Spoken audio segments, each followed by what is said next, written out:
It's my pleasure to introduce Cheryl Wallek, who is AAMN Class 46, and she's also the liaison for San Antonio River Authority. And Cheryl is going to lead us through this presentation this evening about Litterati. So take it away, Cheryl. Thank you, Jeanette.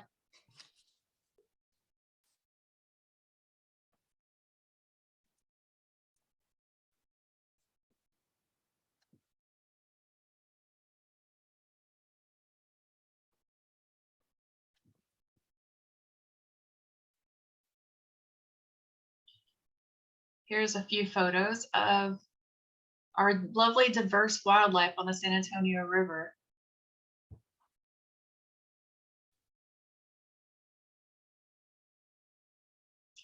And a beautiful duck photo.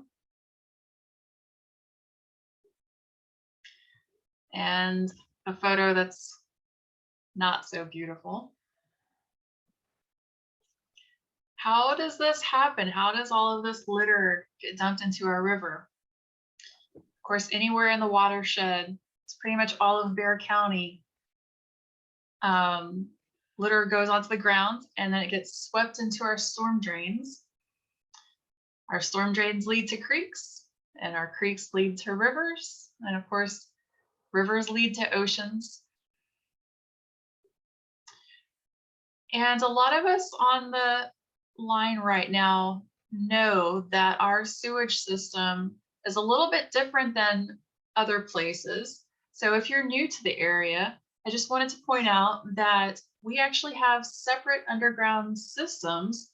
One is the sewer pipe that leads from houses and commercial properties and goes to a sewage treatment facility. But our storm drains don't lead to a facility. It leads straight into our creeks. It's an expressway with nothing to filter all of that trash from the streets out before it dumps into the river. If we drop a piece of trash in San Antonio, this map from Ocean Cleanup shows us how far that piece of trash can travel. It uses current modeling and follows the ocean currents to tell us where that trash will most likely travel before it dumps out into the ocean and goes to the North Atlantic Great Garbage Patch.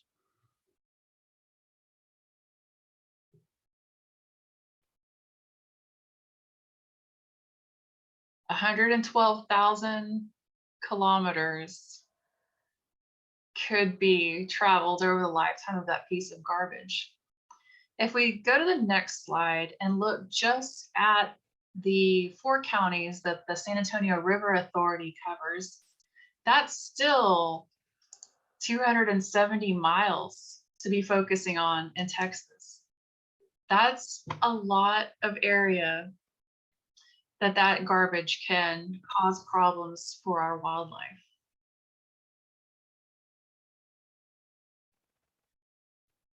I bring this up because it's not a matter of just being an unsightly walk along the river. Like you'll see the picture on the right, a whole bunch of garbage has accumulated there. It's unsightly. But I bring this up because the picture on the left depicts that we're talking about lives that this is affecting.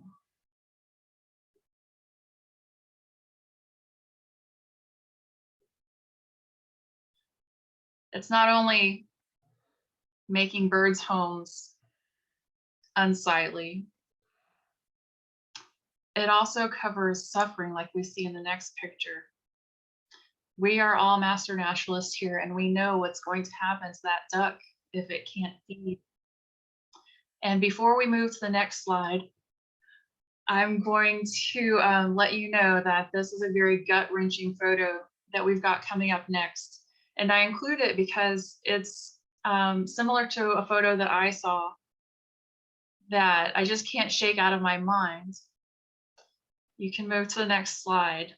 That shows that a bird has been eating this garbage because it mistakes it for food.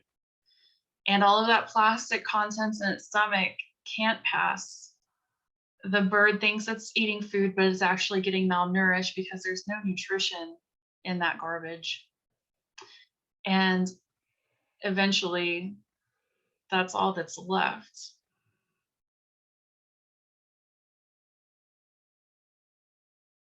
So what can we do about it? We're master naturalists. We know that for every problem, there's got to be a solution that we can lend a hand with. So today we've got with us Derrick Chew from Litterati, and he's going to talk about how we can make a change, how we can use this data and make some big positive changes. So Derrick, I'd like to hand it over to you now. Thank you, Cheryl.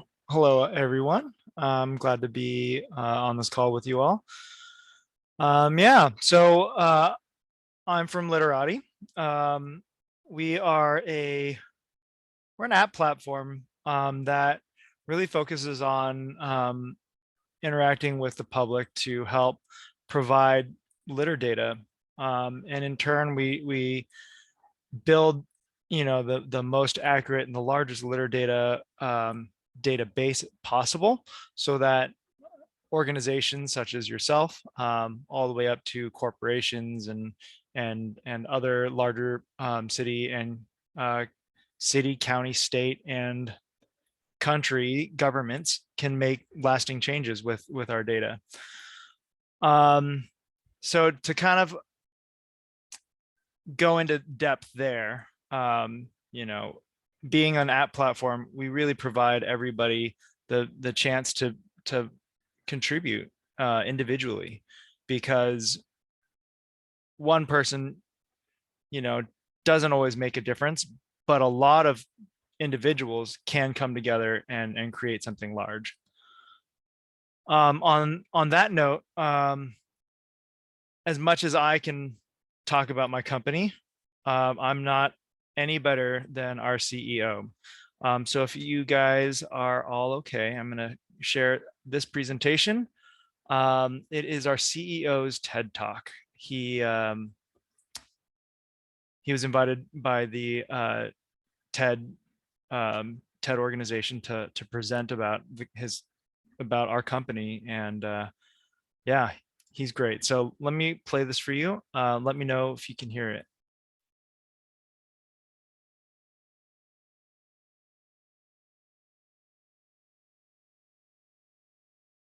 I'm going to take a brief pause there. Were you able to hear that? I'm No. sorry, we didn't hear anything. Okay, I think I know. Let me see if I can share audio. Where is the share audio? Share sound. Okay.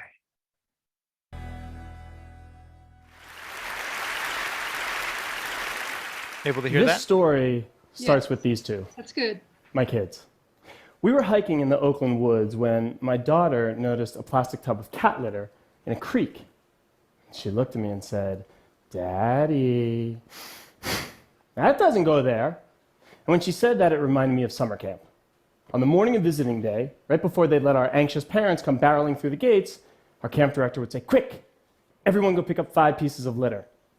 You get a couple hundred kids, each picking up 5 pieces, and pretty soon you've got a much cleaner camp. So I thought, why not apply that crowdsourced cleanup model to the entire planet? And that was the inspiration for Litterati. The vision is to create a litter-free world. Let me show you how it started. I took a picture of a cigarette using Instagram. Then I took another photo, and another photo, and another photo, and I noticed 2 things. 1, litter became artistic and approachable. And 2, at the end of a few days, I had 50 photos on my phone, and I had picked up each piece, and I realized that I was keeping a record of the positive impact I was having on the planet. That's 50 less things that you might see, or you might step on, or some bird might eat. So I started telling people what I was doing, and they started participating. And one day, this photo showed up from China. And that's when I realized that Litterati was more than just pretty pictures. We were becoming a community that was collecting data. Each photo tells a story. It tells us who picked up what, A geotag tells us where, and a timestamp tells us when. So I built a Google map and started plotting the points where pieces were being picked up. And through that process, the community grew and the data grew.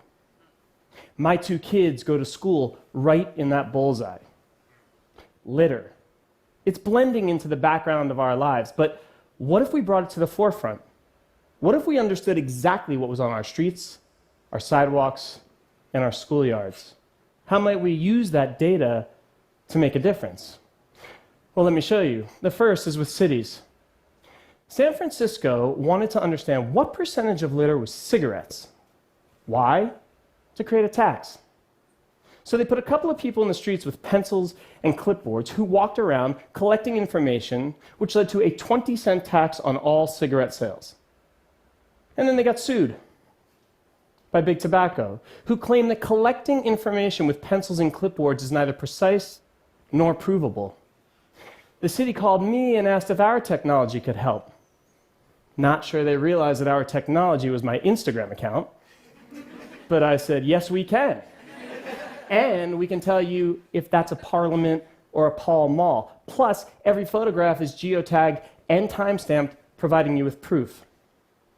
4 days and 5,000 pieces later, our data was used in court to not only defend, but double the tax, generating an annual recurring revenue of $4 million for San Francisco to clean itself up.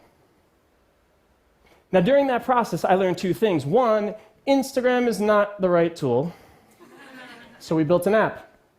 And 2, if you think about it, every city in the world has a unique litter fingerprint. And that fingerprint provides both the source of the problem and the path to the solution. If you could generate a revenue stream just by understanding the percentage of cigarettes, well, what about coffee cups or soda cans or plastic bottles? And if you could fingerprint San Francisco, well, how about Oakland or Amsterdam or somewhere much closer to home? And what about brands? How might they use this data to align their environmental and economic interests? There's a block in downtown Oakland that's covered in blight. The Litterati community got together and picked up 1,500 pieces. And here's what we learned. Most of that litter came from a very well-known taco brand.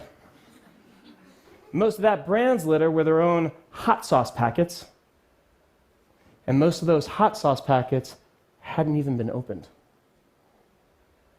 The problem and the path to the solution, well, maybe that brand only gives out hot sauce upon request, or installs bulk dispensers, or comes up with more sustainable packaging.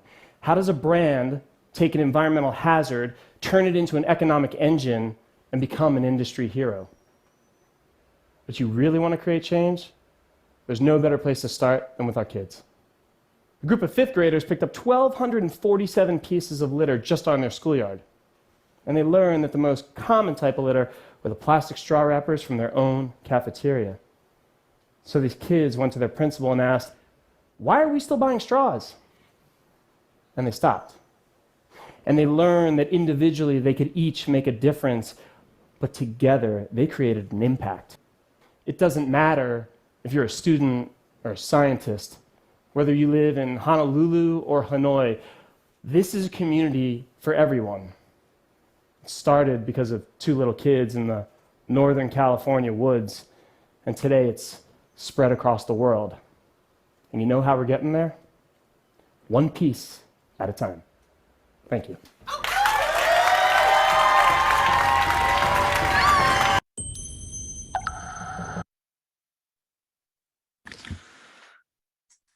All right. So that I love sharing that video. I've seen it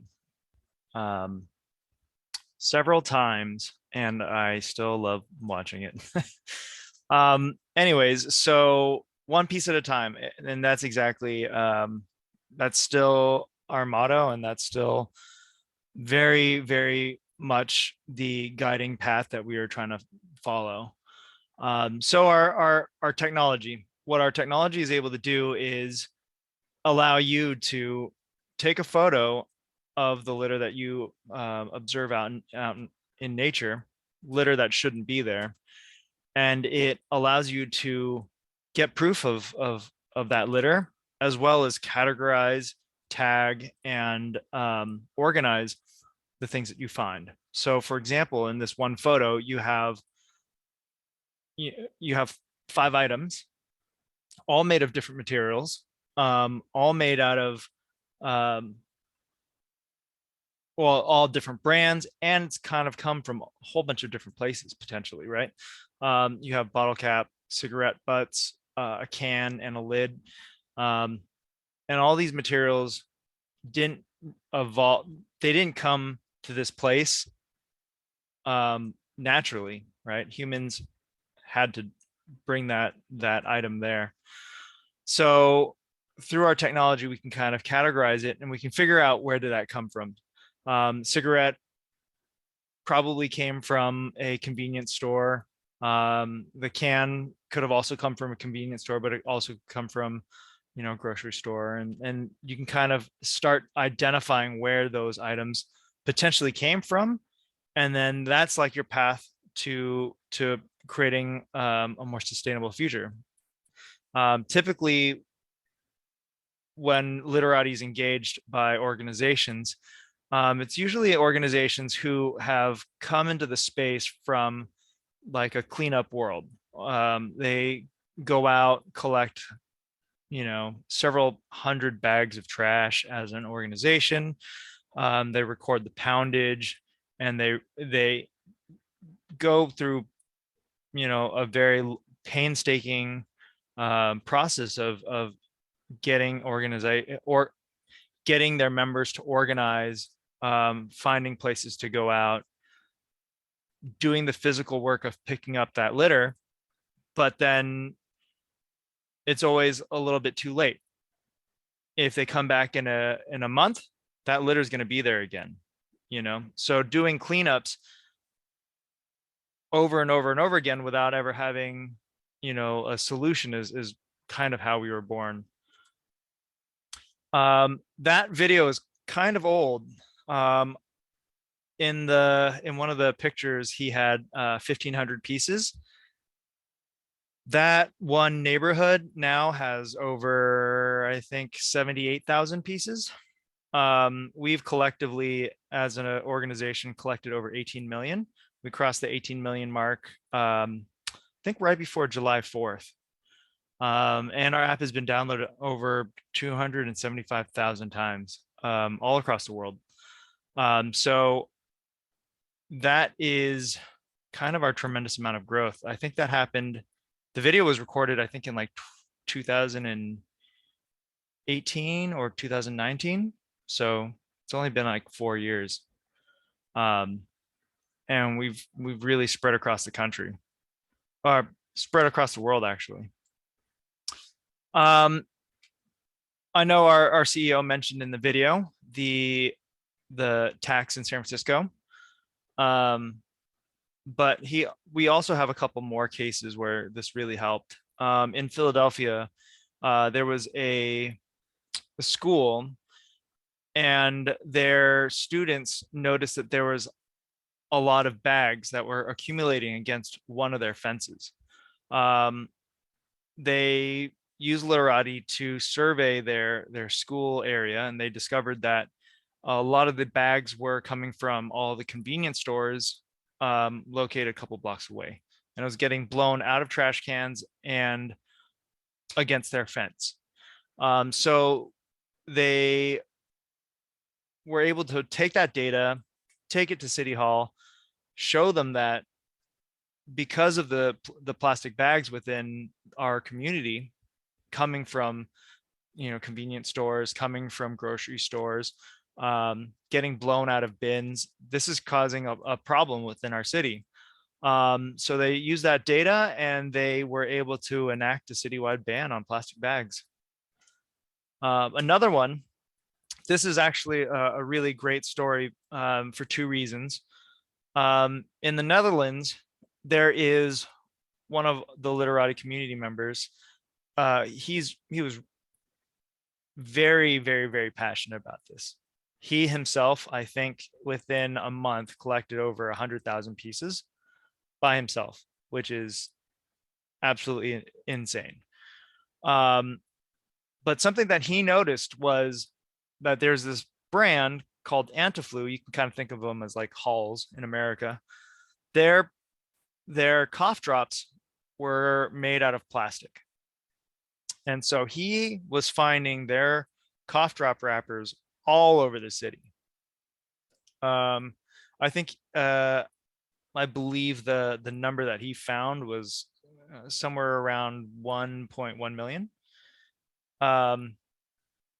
He took all that data to Antiflu and said, hey, your plastic, which never breaks down, is all over the place. I have 1.1 million photos of evidence of your plastic wrappers all around the Netherlands. You need to change this to something more sustainable.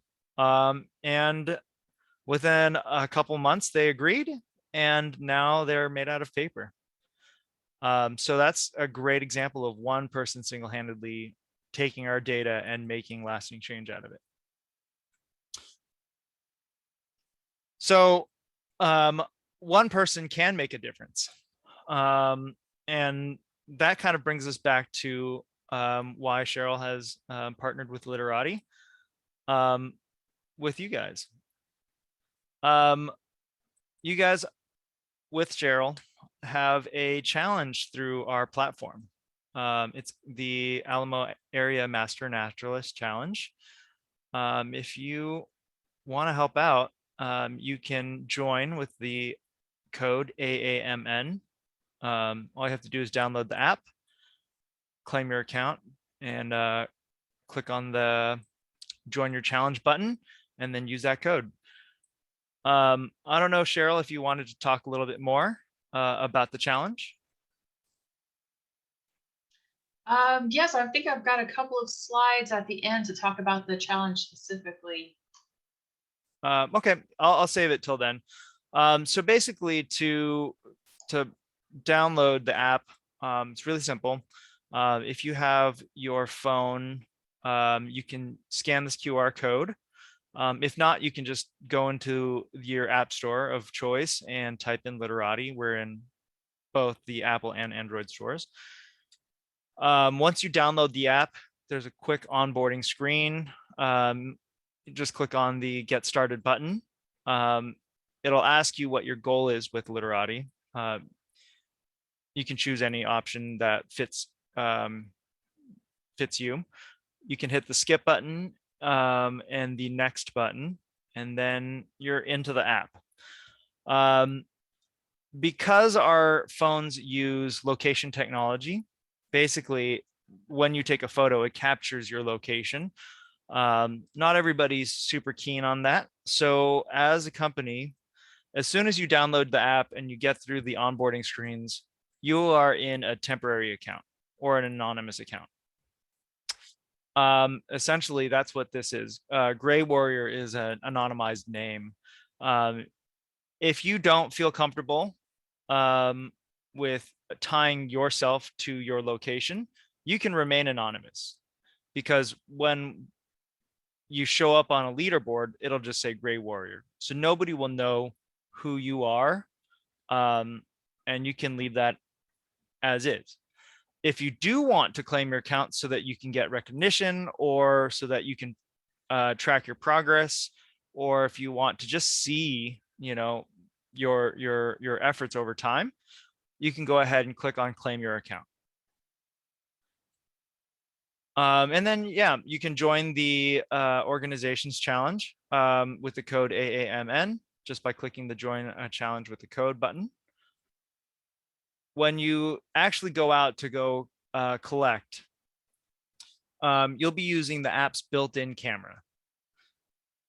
And a good photo is typically one where you can see a good clear picture of the item. The camera doesn't really like zoom, so we do want you to get a little bit closer, anywhere from about a foot to a couple inches, if possible. If it's not possible, don't worry about it. But once you take a photo, and you're back at home, you're going to upload your photos. And then once you upload your photos when you're back at home, you can tag them.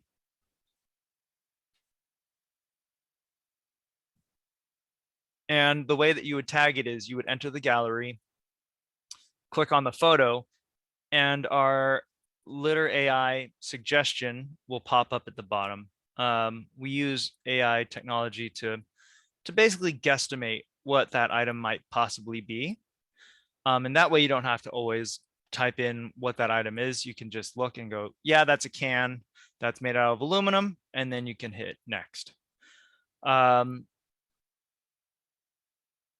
then you can also keep track of your challenge. Going into challenges, you'll be able to see the AAMN challenge, and then you can check out the leaderboard, see who's currently at the top.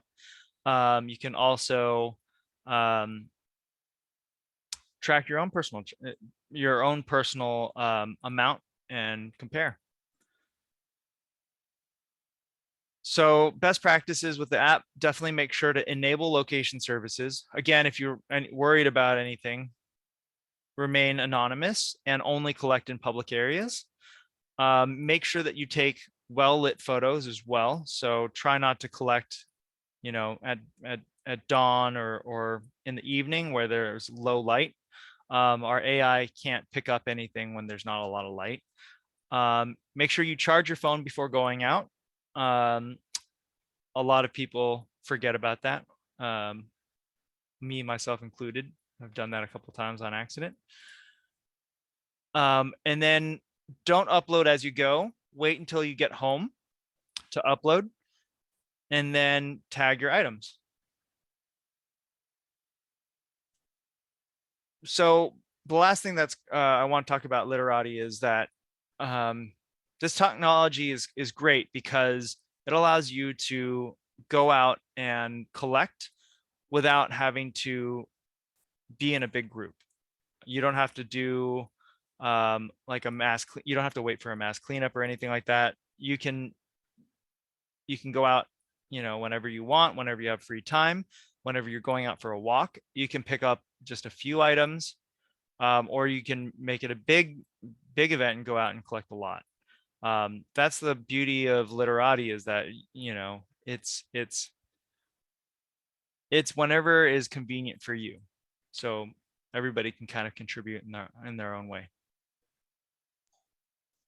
That top picture looks like it was taken pre-pandemic for sure. These are actual pictures from San Antonio River cleanups. I think all of you guys are familiar with Basura Bash that we have in February. But this is a great initiative by San Antonio River Authority to not wait for that big once a year cleanup.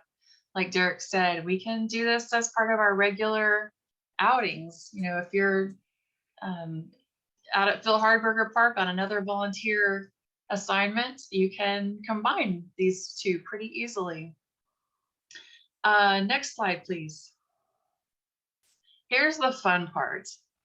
We are having a challenge within our chapter to see who can pick up the most litter and tag it on the Litterati app.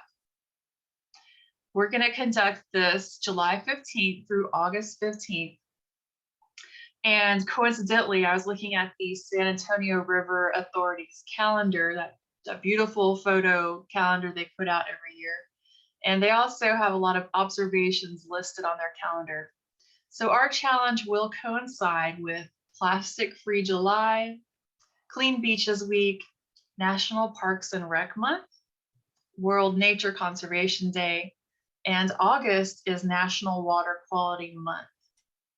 We didn't talk about it a whole lot during this presentation, but that litter definitely makes a huge impact to the water quality itself.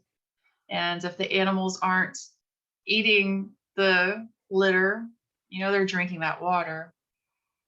So I encourage everybody to participate, download the app.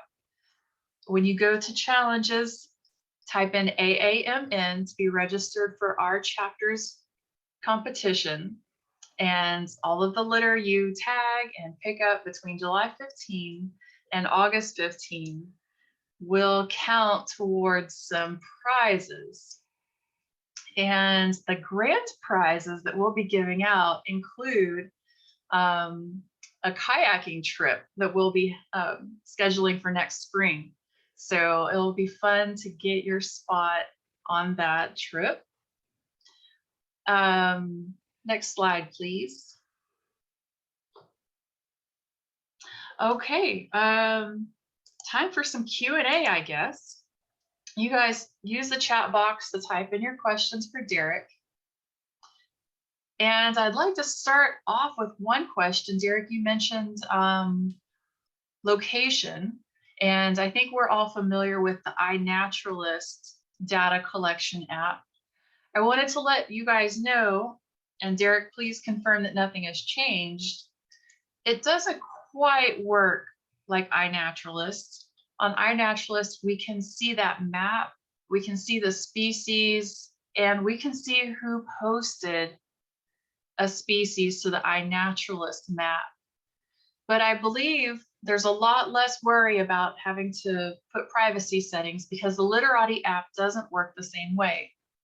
Even though I can see how many pieces of trash you're picking up as an administrator of this challenge, even I, and definitely not the general public, can see anybody's names attached to any specific locations. That was how it worked when I last played with this. Derrick, have there been any changes on those privacy settings? No, you can see your challenge, you can see the people who are participating in challenge, but it doesn't show a map. Again, because people could potentially, take photos right in front of their house.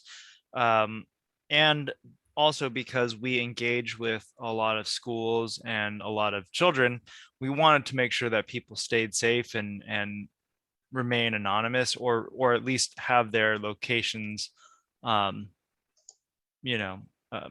away. So while we can run a report that shows a location of the map, or a map location showing all the little pinpoints, it only shows the tags that are corresponding to it.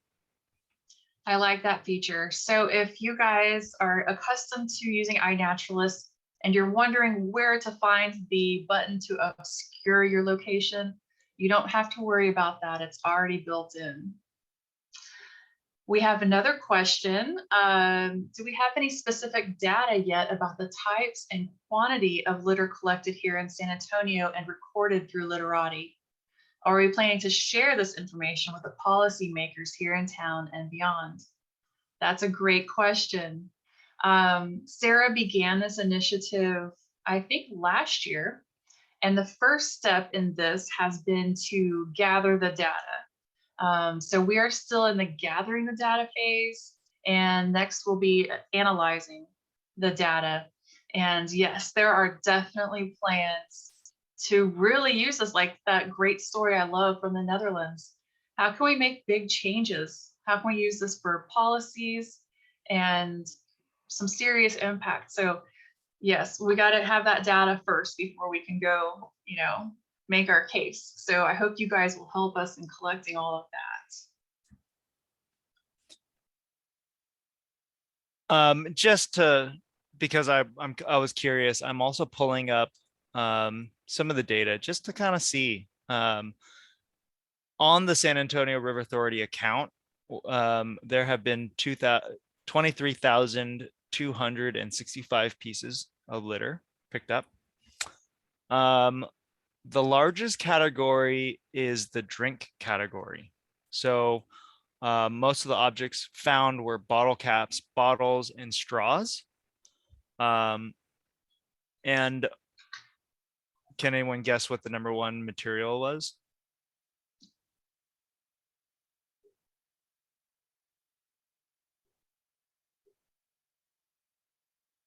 Well, that's a different question.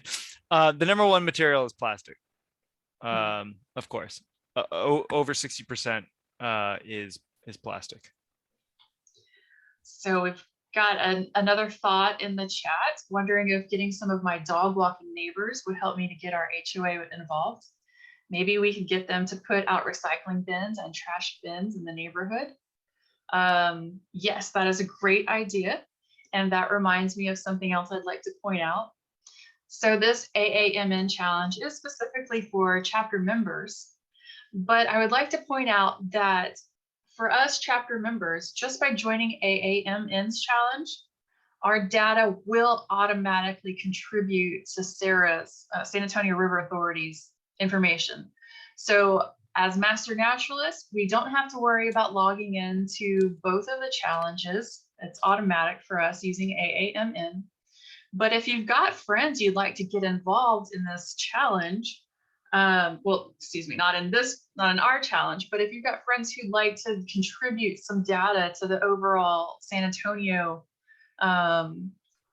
database, they can use the catch-all code SA River, and I will type that into the website. So if you're telling your neighbors about this really easy app that we can use, tell them to use SA River, and that'll go straight to Sarah's website. Yeah. School bus stops. And then also I just wanted to talk about your dog walking neighbors. Some of the things that we have heard from some of our users is that when people go out dog walking, they also use the poop bags to pick up litter as well. So we've also seen that. And what's nice about Litterati too is if you kind of think about it like going to the gym, you don't just go to like one gym day for like 4 hours and then you stop going for the rest of the month, right? The gym becomes effective, go a little bit over a long period of time, like half an hour, like 5 days a week makes a bigger impact to your health than 1 4-hour day and then not going for a month. So it's kind of the same idea. So doing a little bit, even on like a simple dog walk, is great. It makes a lot of impact, within your community. And then 2 questions. Can you show the area of the cleanup zone area? Does Litterati have lesson plan for teachers and how to use the app? We do have the that onboarding guide that I showed you. You guys can also utilize that as well. But we do have an education section. It is Litterati. Let me see. Litterati.edu or edu.litterati.org. It's edu.litterati.org. We do have free lessons. I'll put it in the chat here. So if you want to have a lesson plan for teachers, that is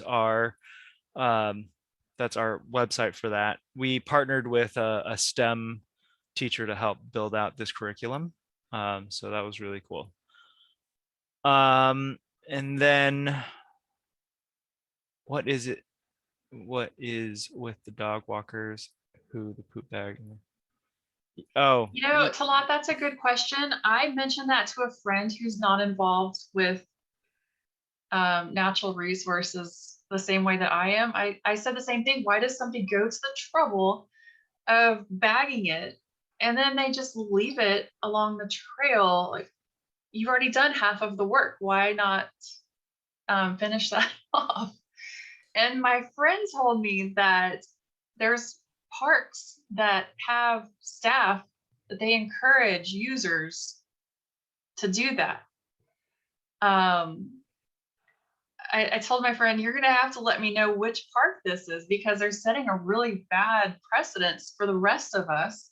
I volunteer at the headwaters, and we don't have janitorial staff that's going along picking those bags up every evening. That's left to the volunteers. So that's another really good point of take a picture of that, tag that.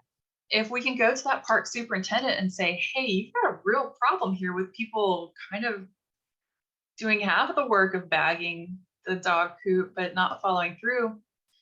Maybe we can get them to post some signs or something, because those superintendents and the staff don't walk the trails every day like we do. So we need to bring that to their attention. Another thing we can bring to attention I've noticed is a couple of my favorite city parks always have overflowing trash cans. And I meant to grab one of my photos of those overflowing trash cans. What's with people, they've got the receptacle, and then once that thing is mounded full, they just keep throwing more on top, and it's, you know, trickling down the sides and making a big pile in front of the trash can. I don't understand what people are thinking there either. But one of the ways that can be improved is we can take those photos to the city and say, hey, what's up with this park? I think you guys need to add one more garbage collection day out there, or, you know, something like that. So those are some good points that I wanted to bring up. I don't know what the psychology is behind those two incidents. Yeah, along with the dog poo bags, there was an organization in England. There was a community organization. They used Litterati to basically map all the dog poo bags that they're finding out in the park. And this was like at the begin, you know, kind of like the middle part of the first part of the pandemic. Was so long. It was like it was like the first quarter of the pandemic, if you would. In England, basically, the government allowed people to go outside if they were going on a walk. And so because people got so stir crazy, they would go for like 2-hour-long walks with their dogs. And it would be like, you know, miles of walks. So they were finding dog poo bags all over the place. Their organization used Litterati to map everything. And they took the data to the city and said, you need to put in some strategic, you know, trash cans so that people don't just throw their dog poo in bushes. And they were able to use the map, show the city where the collection of most of the litter was found, and the city installed trash cans there. So they were actually able to make a little bit of a change there too as well. So you know, coming into that with that kind of a focus is definitely something that might be helpful as well. So we have any other questions? Is everybody excited to download this app, or are you doing that right now? It's a really simple app to use. Mm-hmm. And then something I also want to talk about really quickly as well is the app works by taking a photo of the litter, which means that as you're going out and collecting, you might be taking a lot of photos, especially if you stumble upon an area that has a lot of litter, potentially like a hot spot. While it's kind of tedious, the benefit of doing this is that you would catalog essentially every single piece of litter, and then ensuring that you add tags to it. You can build a great database so that the city can make actionable data from that. You know, taking a photo of a trash bag and just saying like I did all these things, you know, it's really hard to make actionable data on that. Kind of going back to the TED video that our CEO was talking about, is that, you know, it's not really provable. I can't prove that one trash bag had all those items in it. But when we can show them a full data spreadsheet that has all of the different points, the photo, the latitude and longitude, the timestamp and everything, that's hard to refute. So while it is like a lot more arduous to do it, it ends up providing, you know, great data that can be used to make change. A couple of more great questions. Are we focusing on picking up litter at the San Antonio River? No, The San Antonio River Authority has really made a great focus of educating people on not waiting until it gets to the river. Go out in your neighborhood or where you're volunteering, where you're working. Go out now. Don't wait for that litter to reach the river. Anywhere in our watershed is primarily where we're focusing because litter does not know boundaries. Once the winds catch it or the rains sweep it away, that litter can be anywhere. So when you see it, go ahead and pick it up. Don't feel like you have to drive 30 minutes through city traffic to get down to the Mission Reach. You can make a huge effort where you are. Anything we pick up in the San Antonio River's geofenced area will contribute data to their database. So if you live in the Floresville area, maybe you're picking up river that's already swept downstream a bit.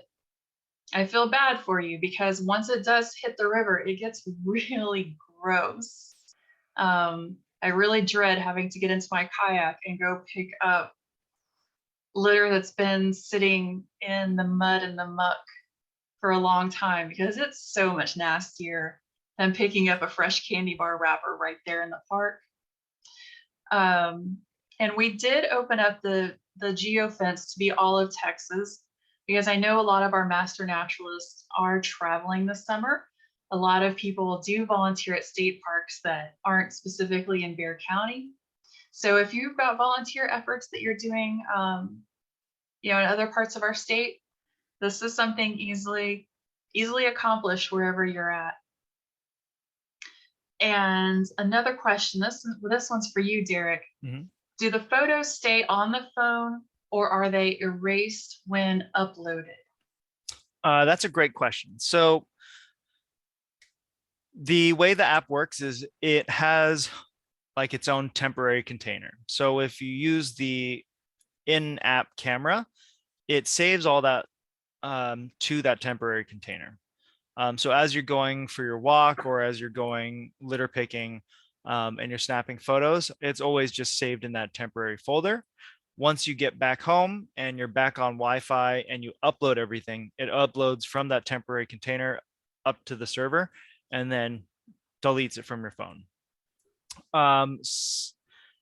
We used to allow people to take photos with their phone's actual camera, but then we got a lot of hate mail because people had to delete photos off of their iCloud of litter because they had hundreds and hundreds of litter photos in their, they're like picture of their kid, picture of their dog, picture of their neighborhood, litter, and so we removed that functionality so that you don't have to deal with deleting your trash photos, trashing your trash photos. Pictures are not as beautiful to take as the ones we upload to iNaturalist, that's for sure. But it is definitely important. Do we have any other questions? If you don't have another question, one last thing I wanted to do is talk about workflow.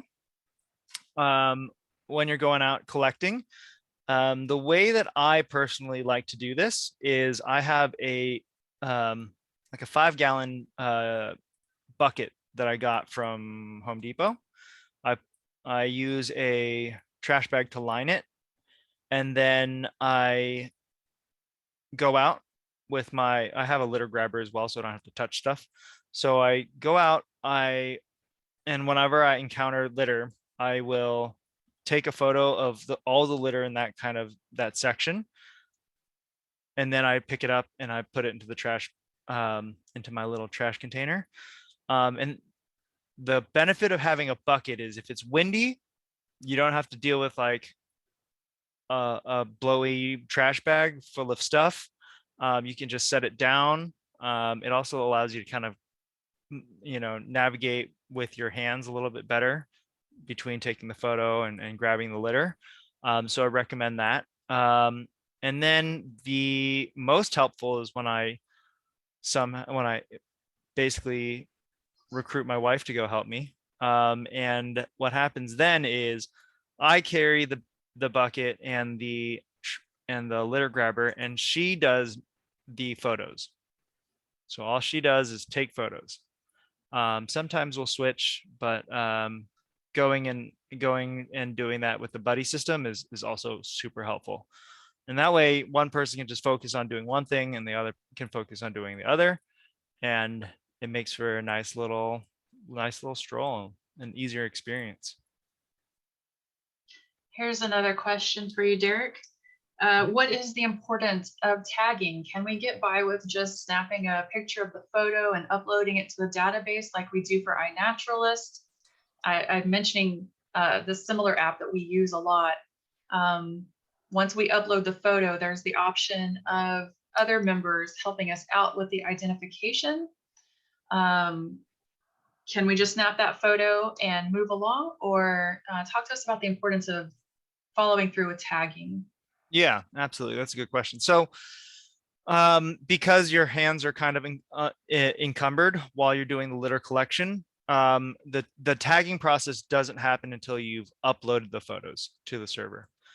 But once you do, it's really important to tag, because we don't give anybody your data. Like you own your data. So we don't have community annotation or anything like that. Which means that if you don't tag your items, when San Antonio River Authority or you, Cheryl, look at your data set, it'll just show blank as the item. And because it's blank, we have no idea what that is. That data isn't really usable. So it's very important to tag your items when you're done. The biggest thing that helps us is just tagging what the object is and then what the material is.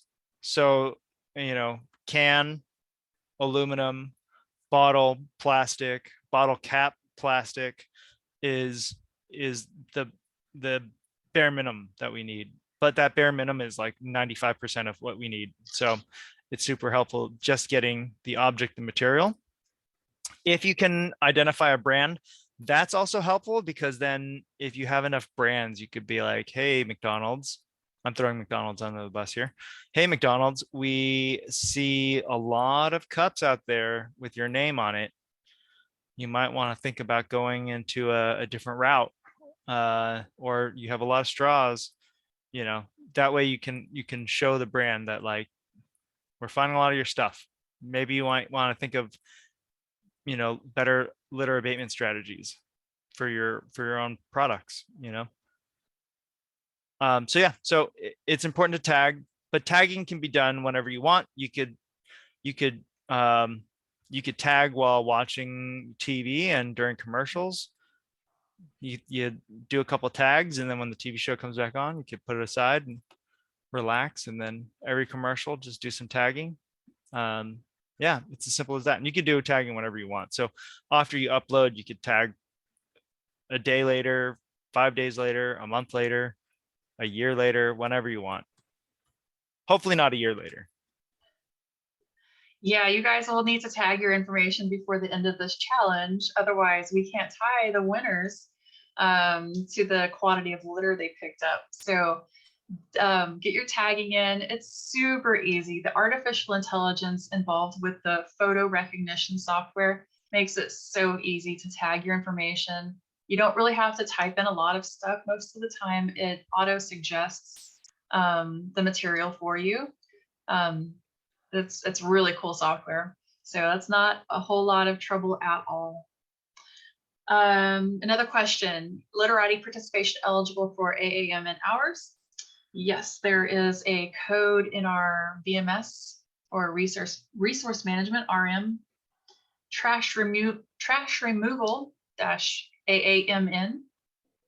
Obviously, if you're just out and about with your other volunteer work, it doesn't take a whole lot of time to just take care of it while you're out there. I think a lot of us already do pick up a lot of litter while we're walking the trails or in the garden. But you might not be on that mission at that moment. So there is another coding that is able to be used. Any other questions?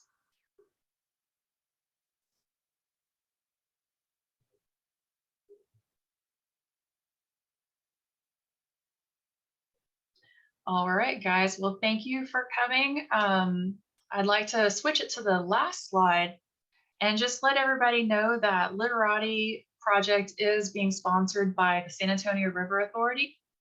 And if you're interested in some of the really cool initiatives that the volunteer coordinator has going on, here's their contact information. That's Minna Paul. I think most of you guys have heard her speak to our classes or in other training opportunities. But there's her contact information.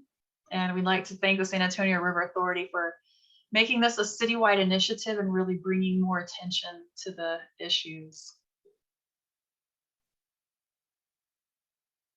All right, I don't see any more questions, so it is 8 o'clock now. Thank you everybody for joining us. Good night, everybody. Thank you, Good night, all. Cheryl. Thank you, Derrick. We appreciate it. Absolutely.